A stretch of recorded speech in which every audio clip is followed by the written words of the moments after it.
The evaluation for pancreatitis should begin with a detailed history focusing on symptoms and presentation.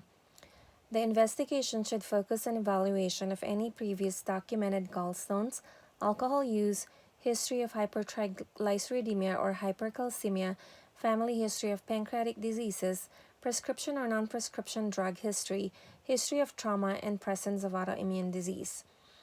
Our patient has a 2-year history of alcohol abuse in addition to high-fat diet. The diagnosis of acute pancreatitis begins early on in a patient's course and should be suspected in patients presenting with clinical symptoms and features consistent with acute pancreatitis, such as epigastric abdominal pain, nausea, vomiting, abdominal pain radiating to the back, which is seen in 40 to 70% of patients. This pain can last several hours to several days.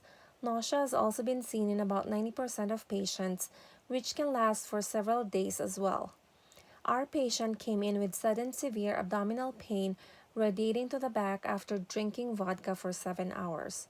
She also presented with nausea, vomiting, and diarrhea. Pancreatitis is an inflammatory condition of the pancreas extending to local and distant extrapancreatic tissues. Exam findings associated vary greatly based on the severity of the disease.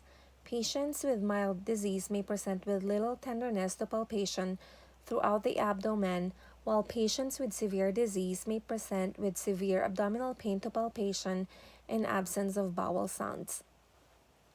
On physical examination, our patient presented with guarding and direct tenderness in the abdomen.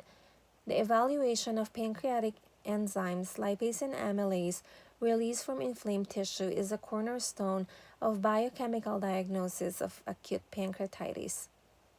The Atlanta criteria identified a serum amylase and/or serum lipase greater than 3 times the upper limit of normal as a contributory factor to the diagnosis of pancreatitis.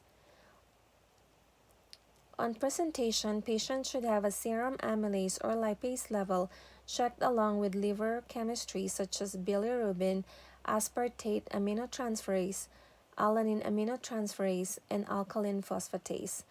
An abdominal ultrasound assessing for cholelithiasis or choledocholithiasis. Our patient's lipase is 784 and amylase 624, which is more than 3 times of the normal level. Patients with acute pancreatitis should get a complete blood cell count, basic metabolic panel, liver function test, coagulation profile, C-reactive protein, and total albumin as part of their initial lab workup. Contrast-enhanced CT scan of the abdomen and MRI are the best imaging modalities for visualization of pancreatic pathology. The classic feature seen in AP is the presence of focal or diffuse enhancement of the pancreas. CT scan of the abdomen is used both to diagnose pancreatitis and help establish severity. Our patient CT scan revealed an inflamed pancreas.